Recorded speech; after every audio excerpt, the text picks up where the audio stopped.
नमस्कार, हस्तक्षेप में आपका स्वागत है। मैं हूं अमलेंदु। पहले देखते हैं दिन भर की बड़ी खबरें डीबी लाइव के सौजन्य से, उसके बाद कुछ मनोरंजन की क्लिप्स। आपने अगर हमारा यूट्यूब चैनल अभी तक सब्सक्राइब नहीं किया है तो इसको सब्सक्राइब कर लीजिए।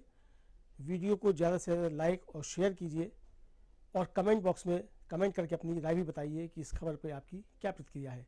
तो आइए पहले देखते हैं दिन भर की बड़ी खबरें। इस बुलेटिन में बात होगी बिहार में बदलती सियासी हवा की, राहुल गांधी की भारत जोड़ो न्याय यात्रा की, बात करेंगे किसानों की हुंकार से डरी मोदी सरकार की, लोकसभा चुनाव से पहले वोटिंग लिस्ट में हुए बड़े खेल की, जानेंगे मराठा आंदोलन से कैसे बैकफुट पर आई एनडीए सरकार, और बुलेटिन के आखिर में बात चुनावी बॉन्ड से मिली चंदे पर सामने आए बड़े सवाल की।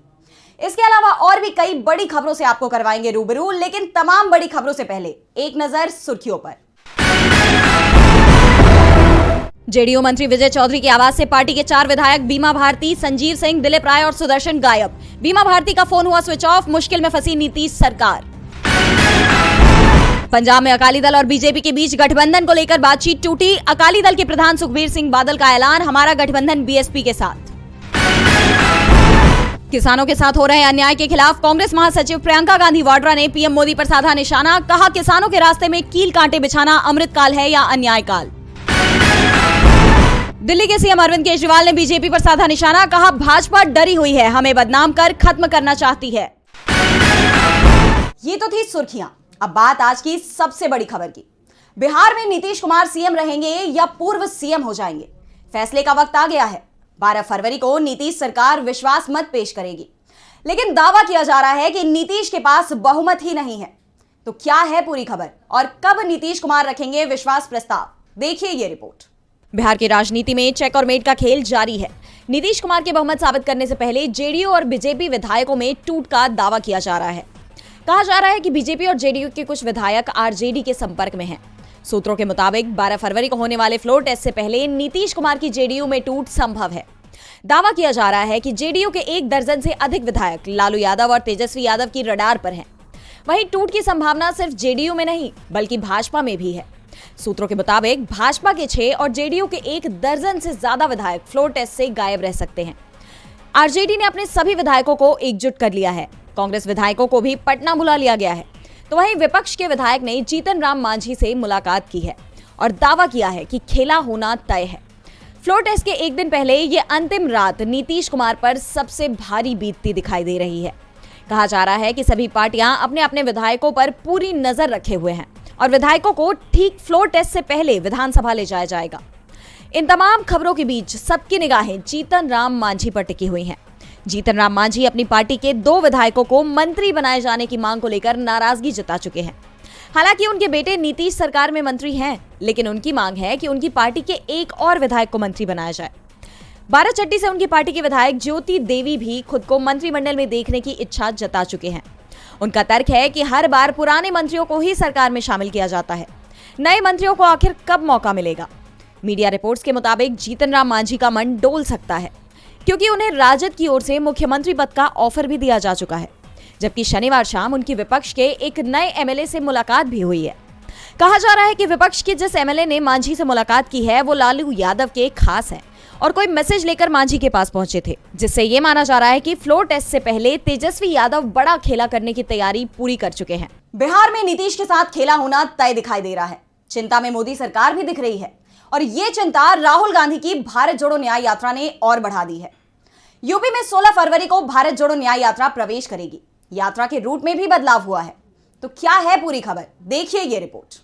भारत जोड़ो न्याय यात्रा ने पिछले 29 दिनों में 9 राज्यों में न्याय की आवाज बुलंद की है। 14 जनवरी को मणिपुर से शुरू हुई ये यात्रा आज छत्तीसगढ़ पहुंच गई है। हर राज्य में यात्रा का नेतृत्व करते हुए कांग्रेस नेता राहुल गांधी जनता के जननायक के रूप में उभरकर सामने आए हैं और अब छत्तीसगढ़ में न्याय का परचम लहराकर राहुल गांधी और उनकी टीम उत्तर प्रदेश में प्रवेश करेगी। सवाल 80 सीटों का है, इसलिए यूपी कांग्रेस यात्रा के लिए पूरी ताकत से जुटी हुई है। पहली न्याय यात्रा 14 फरवरी को यूपी में प्रवेश कर रही थी और यहाँ से 11 दिन रहने के बाद ये राजस्थान पहुँचनी थी, लेकिन अब यात्रा के कार्यक्रम में बदलाव हुआ है। यात्रा पश्चिमी यूपी की जगह बुंदेलखंड की तरफ जाएगी। न्याय यात्रा 16 फरवरी से 22-23 फरवरी तक ही यूपी में रहेगी। चंदौली से लखनऊ तक यात्रा अपनी पूर्व योजना के तहत जारी रहेगी। चंदौली में प्रवेश करने के बाद यात्रा वाराणसी की ओर जाएगी और अमेठी में प्रवेश करने से पहले भदोही, प्रयागराज और प्रतापगढ़ से होकर गुजरेगी। रायबरेली और लखनऊ अगला पड़ाव रहेगा।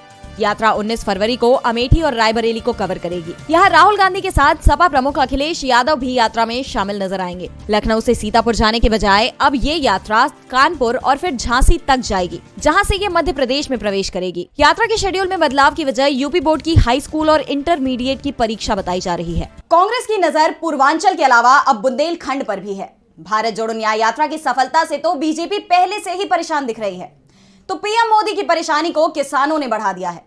किसानों ने पीएम मोदी की आवाज की घेराबंदी की तैयारी कर ली है। तो क्या है खबर, देखिए ये रिपोर्ट।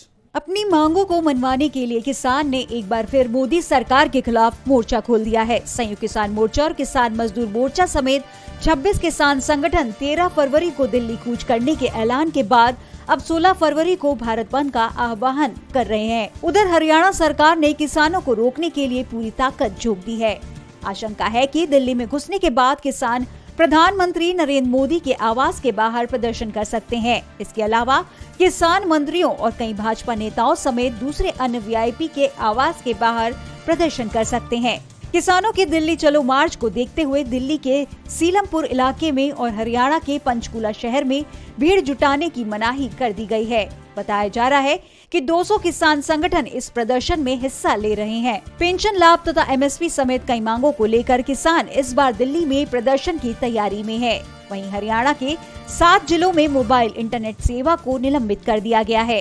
वहीं किसान मजदूर मोर्चा के कोऑर्डिनेटर सरवण सिंह पंधेर ने कहा कि हरियाणा में इंटरनेट बंद करना उचित नहीं है। उन्होंने देश भर के किसान मजदूरों को अपील की है कि 13 फरवरी को दिल्ली कूच करें और आर पार की लड़ाई लड़ें। हम अपनी मांगे मनवा कर रहेंगे, हम बातचीत से नहीं भागेंगे। पंजाब के किसान नेता जगजीत सिंह डल्लेवाल ने कहा कि हमें बातचीत के लिए कर रहे हो तो हरियाणा के हालात क्यों बिगाड़ रहे हो? पहले ही बैरिगेटिंग क्यों की जा रही है? किसानों की बातों का हल ना हो तो बैरिकेटिंग करनी चाहिए। इंटरनेट बंद कर लोगों को परेशान क्यों किया जा रहा है? किसानों के आंदोलन से सरकार बैकफुट पर है, तो चुनाव आयोग भी बैकफुट पर दिखाई दे रहा है, क्योंकि ईवीएम को लेकर तो वो पहले से ही सवालों के घेरे में है और अब वोटिंग लिस्ट और वोटर आई कार्ड को लेकर कई गड़बड़ियां सामने आई हैं, जिससे चुनाव आयोग निशाने पर आ गया है। तो क्या है खबर, देखिए ये रिपोर्ट। लोकसभा चुनाव से पहले चुनाव आयोग एक बार फिर सवालों के घेरे में आ गया है। दरअसल आगामी लोकसभा चुनावों के मद्देनजर वोटर लिस्ट और पहचान पत्र जारी करने की प्रक्रिया तेज हो गई है। इसी के तहत मेघालय में भी मतदाताओं को फोटो वाले पहचान पत्र मिलने लगे हैं। लेकिन इन सब के बीच ये खबर आ रही है कि कुछ लोगों को 2-2 वोटर कार्ड दिए जा रहे हैं, तो कई लोगों को 3 वोटर कार्ड भी दिए गए हैं। और सबसे बड़ी बात तो ये है कि ID कार्ड पर सीरियल नंबर भी अलग अलग है, जिससे चुनाव आयोग सवालों के घेरे में आ गया है। 25 जनवरी को राष्ट्रीय मतदाता दिवस से ही BLO के माध्यम से मतदाता कार्ड जारी किए जा रहे हैं, तो वहीं गुरुवार को दूसरे निर्वाचन क्षेत्र के एक अन्य BLO को एक ही मतदाता का EPIC मिला, लेकिन 2 अलग अलग नंबरों के साथ। यानी जहां पहले 8 अक्षर समान है, वहीं अंतिम 2 अलग अलग हैं। जब उससे पूछा गया कि सही नामांकन संख्या कौन सी है, तो BLO ने जवाब दिया कि मैं सच में इसका जवाब नहीं दे सकता, इसका जवाब केवल वरिष्ठ अधिकारी ही दे सकते हैं। अब इसी मामले पर शिलांग के सांसद और मेघालय प्रदेश कांग्रेस कमेटी के अध्यक्ष विशेंट एच पाला ने कहा, मैं इस जानकारी से हैरान और चिंतित हूँ। मैं इसके बारे में और अधिक पता लगाऊंगा और अगर ये सच है तो निश्चित रूप से बड़ी गड़बड़ी है। आपको बता दें कि इससे पहले चुनाव आयोग की तरफ से मतदाता सूची का प्रकाशन किया गया था, जिसमें तकरीबन 1.66 करोड़ से ज्यादा लोगों के नाम सूची से हटाए गए हैं। ऐसे में अब चुनाव आयोग सवालों के घेरे में आ गया है। अब देखना होगा चुनाव आयोग इस मामले में क्या सफाई पेश करता है। आई कार्ड को लेकर आयोग की ओर से कोई सफाई नहीं आई है, तो दूसरी ओर महाराष्ट्र की शिंदे सरकार जरूर मराठा आरक्षण को लेकर सफाई दे रही है। लेकिन मराठा आरक्षण को लेकर आंदोलन चला रहे मनोज जरांगे सरकार को वक्त देने के लिए अब तैयार नहीं है। उन्होंने अब अनशन शुरू कर दिया है, जिससे शिंदे सरकार मुश्किल में दिख रही है। महाराष्ट्र मराठा आरक्षण आंदोलन का नेतृत्व कर रहे मनोज जरांगे पाटिल एक बार फिर अनशन शुरू कर दिया है। जरांगे ने राज्य विधानमंडल का एक विशेष सत्र बुलाने और इसमें आरक्षण की मसौदा अधिसूचना को कानून में बदलने की मांग की है। 1 साल से भी कम समय में ये चौथी बार है जब जरांगे मराठा समुदाय को OBC समूह में शामिल करने की मांग को लेकर भूख हड़ताल कर रहे हैं। इसके साथ ही जरांगे ने कहा कि राज्य भर में मराठा समुदाय के प्रदर्शनकारियों के खिलाफ दर्ज मामले तुरंत वापस लिए जाएं। जरांगे ने कहा कि सरकार को कुनबी रिकॉर्ड रखने वाले 57 लाख लोगों को ओबीसी जाति प्रमाण पत्र जारी करना चाहिए। साथ ही न्यायाधीश संदीप शिंदे समिति को उसे सौंपे गए काम में तेजी लानी चाहिए। दरअसल इस समिति का गठन शुरू में मराठवाड़ा क्षेत्र के मराठों के कुनबी इतिहास पर गौर करने के लिए सरकार द्वारा किया गया था। बाद में इसका दायरा बढ़ाया गया। जरांगे ने कहा कि वो इस बार अनशन के दौरान किसी भी प्रकार का चिकित्सा उपचार स्वीकार नहीं करेंगे। उन्होंने पहले भी अनिश्चितकालीन उपवास किया था, लेकिन सरकार के आश्वासन पर उन्हें वापस ले लिया था। लेकिन इस बार उनकी बात नहीं मानी गई तो लोकसभा चुनाव में शिंदे सरकार को इसका खामियाजा भुगतना पड़ेगा। आपको बता दें, महाराष्ट्र में मराठाओं की आबादी 30 से 33%। महाराष्ट्र की 48 लोकसभा सीटों में से 20 से 22 सीटें और विधानसभा की 288 सीटों में से 80 से 85 सीटों पर मराठा वोट निर्णायक माना जाता है। दूसरी तरफ राज्य में ओबीसी समुदाय भी 40% है, जिससे ये माना जा रहा है कि ये आंदोलन शिंदे सरकार पर भी भारी पड़ सकता है। अब देखना होगा कि सरकार चुनाव को देखते हुए क्या फैसला लेती है। बीजेपी और उसके सहयोगी मुश्किल में दिखाई दे रहे हैं और ये मुश्किलें लोकसभा चुनावों से पहले आई हैं, जो और बड़ी परेशानी खड़ी कर रही हैं। दूसरी तरफ भारत के पड़ोसी देश पाकिस्तान में भी हाल ही में चुनाव हुए हैं, लेकिन चुनाव परिणाम के बाद भी वहां सरकार को लेकर पेच फंसा हुआ है। तो क्या परिणाम आए हैं पाकिस्तान में और किसकी बनती दिख रही है सरकार? देखिए ये रिपोर्ट। पाकिस्तान में चुनाव के 3 दिन बाद परिणाम आखिरकार सामने आ गए हैं, लेकिन सरकार बनाने को लेकर तस्वीर अभी भी साफ नहीं हुई है। पूरे पाकिस्तान में विरोध प्रदर्शन हो रहे हैं। जेल में बंद इमरान खान की पार्टी पीटीआई और बिलावल भुट्टो की पीपीपी ने कई स्थानों पर धांधली के आरोप लगाए हैं। चुनाव परिणाम घोषित करने के बाद अब चुनाव आयोग कई जगह पर फिर से चुनाव कराने की तैयारी भी कर रहा है। अंतिम चुनाव परिणामों में पीटीआई को 93, पीएमएलएन को 78, पीपीपी को 54 सीटों पर जीत मिली है। इस बीच पीटीआई ने कहा कि वो सबसे बड़ी पार्टी है और सरकार बनाने का दावा पेश करेगी। तो दूसरी ओर नवाज शरीफ की तरफ से भी सरकार गठबंधन का दावा किया जा रहा है। पीएमएलएन का दावा है कि करीब 40 निर्दलीय विधायक उनके संपर्क में हैं, जिनमें से कई इमरान समर्थक भी हैं। सेना भी नवाज को ही पीएम पद पर देखना चाहती है और इस बीच एमक्यूएम का भी समर्थन नवाज को मिलता दिखाई दे रहा है। चुनावों में एमक्यूएम ने 17 सीटें हासिल की हैं। नवाज बिना पीपीपी के सहयोग के सरकार बनाने की कोशिश में है। नवाज समर्थकों का दावा है कि जल्द ही उनकी पार्टी बहुमत का आंकड़ा जो 134 है उसे पार कर जाएगी। तो दूसरी तरफ पीटीआई चेयरमैन गौहर खान ने पाकिस्तान के army chief general Asim Munir से मांग की है कि वो इमरान समेत पीटीआई के राजनीतिक कैदियों को रिहा करे। उन्होंने आर्मी चीफ के बयान को कोट करते हुए कहा कि आर्मी चीफ ने राजनीतिक स्थिरता की बात कही है और इसके लिए जरूरी है राजनीतिक कैदियों को भी रिहा किया जाए। पीटीआई को मिले जनादेश का सम्मान किया जाना जरूरी है। फिलहाल पाकिस्तान में सरकार की तस्वीर साफ होने में अभी कुछ दिन और लग सकते हैं। और बुलेटिन के आखिर में बात चुनावी चंदे की। लोकसभा चुनाव से पहले राष्ट्रीय पार्टियों को भर भर के चंदा मिल रहा है। बीजेपी को पिछले 1 साल में करीब 1300 करोड़ रुपए मिले हैं।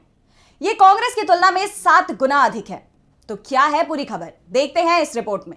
बीजेपी को इलेक्टोरल बॉन्ड के जरिए 2022 और 23 में कुल 1300 करोड़ रुपए की फंडिंग मिली है, जबकि इन्हीं बॉन्ड के जरिए कांग्रेस को महज 171 करोड़ रुपए का फंड मिला है। ये जानकारी चुनाव आयोग ने शेयर की है। भाजपा की एनुअल ऑडिट रिपोर्ट चुनाव आयोग को भेजी गई थी। इसके मुताबिक 2021 और 22 में बीजेपी की कुल इनकम 1917 करोड़ से बढ़कर 2022 और 23 में 2361 करोड़ हो गई है।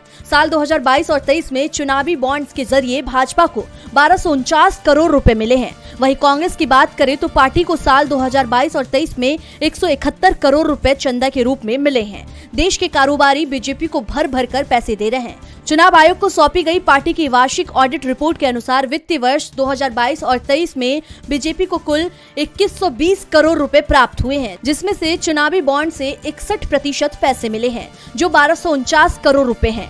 ये पैसे कांग्रेस की तुलना में 7 गुना अधिक है। आपको बता दें कि साल 2017 के बजट में तत्कालीन वित्त मंत्री अरुण जेटली ने चुनावी या इलेक्टोरल बॉन्ड स्कीम को पेश किया था। 29 जनवरी 2018 को केंद्र सरकार ने इसे नोटिफाई किया। ये एक तरह का प्रॉमिसरी नोट होता है, जिसे बैंक नोट भी कहते हैं। इसे कोई भी भारतीय नागरिक या कंपनी खरीद सकती है। अगर आप इसे खरीदना चाहते हैं तो आपको ये स्टेट बैंक ऑफ इंडिया की किसी भी चुनी हुई ब्रांच में मिल जाएगी। इसे खरीदने वाला इस बॉन्ड को अपनी पसंद की पार्टी को डोनेट कर सकता है, बस वो पार्टी इसके लिए एलिजिबल होनी चाहिए। वैसे आपको बता दें कि इलेक्टोरल बॉन्ड सवालों में है। मामला सुप्रीम कोर्ट में है। 2 नवंबर को सुप्रीम कोर्ट में इस पर सुनवाई पूरी हो चुकी है और फैसला सुरक्षित रखा गया है। तो आज के इस बुलेटिन में वो आ रहा है। आशा है ये वीडियो आपको पसंद आया होगा।